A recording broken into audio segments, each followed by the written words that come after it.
Yo guys, Ghost here. So I spent this last weekend trying out the Hell Let Loose beta on PS5, and since news is pretty slow on Battlefield at the moment, I thought we could take a look at it together and see what it's all about. Hell Let Loose, if you're not familiar, is a tactical World War II shooter. Up until now, it's only been available on PC, but it'll soon be available to PS5 and Xbox Series X and S owners. The reason it's not coming to PS4 and Xbox One, I suspect, is the large player size of 50 versus 50.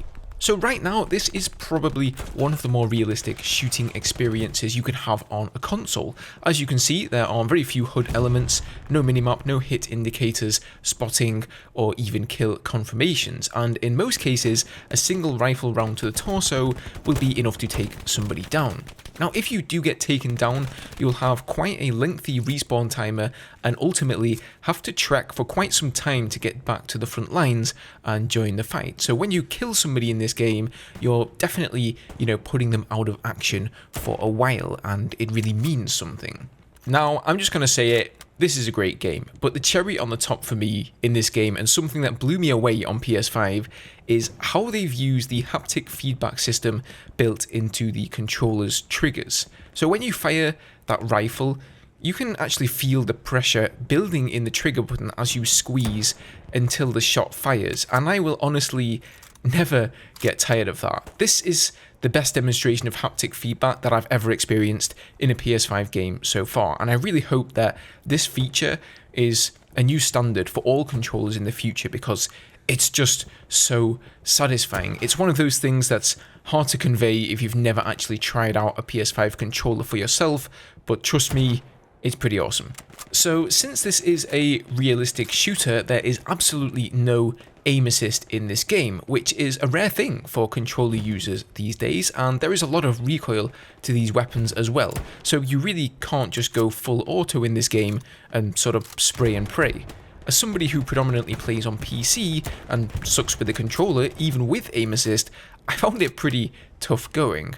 There is a slider in the settings so you can have separate ADS sensitivity, but it affects both your zoomed in rifles as a sniper and your regular iron sights as, say, a rifleman similarly. So I really wish they could have like a separate slider for sniping, otherwise you end up with your sense either being too low for unscoped weapons or too high as a sniper.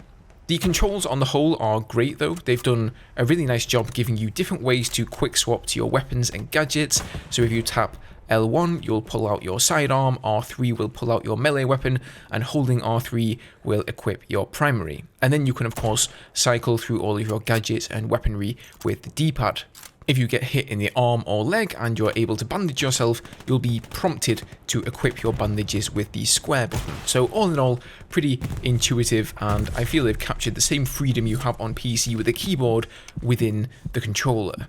My only gripe is perhaps the leaning system. You hold L1 or R1 to lean around the corner, which works great, but I wish that could be set to a toggle. For me, it's just a bit awkward to hold R1 to lean, L2 to ADS, and then have to tap R2 to fire with my middle finger instead of my index finger. Maybe it's just because I'm a controller noob, I'm not sure, but I would appreciate this option nevertheless. Hell Let Loose really does get your adrenaline pumping when the bullets start whizzing past your helmet and you're trying to snipe somebody behind the trees in the woods. The sound design really deserves some praise as well, with a total lack of HUD elements to identify where the enemy are or where you're being shot from. You really have to rely on the sound design of the game to pinpoint those things and the distance between you and the enemy, for example, and I think they did a fantastic job with that. Now, as good as Hell Let Loose is, this is certainly not a game for everybody. If you're an impatient kind of player and you just want to get back into the action ASAP, Call of Duty style, or you only have time for a quick 15-minute game every now and again, this may not be the title for you.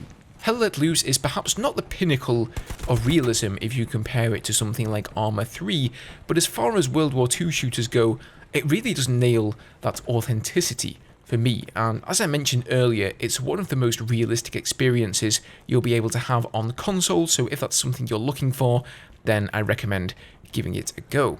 There are still a couple of days available on the open beta if you're watching this video right now, like on its release day. So if you're lucky enough to own a PS5 or Xbox Series X or S, you can go and give it a whirl. That's going to do it for this one, guys. Thank you so much for watching the video. Leave me your thoughts down below, and I will see you in the next one.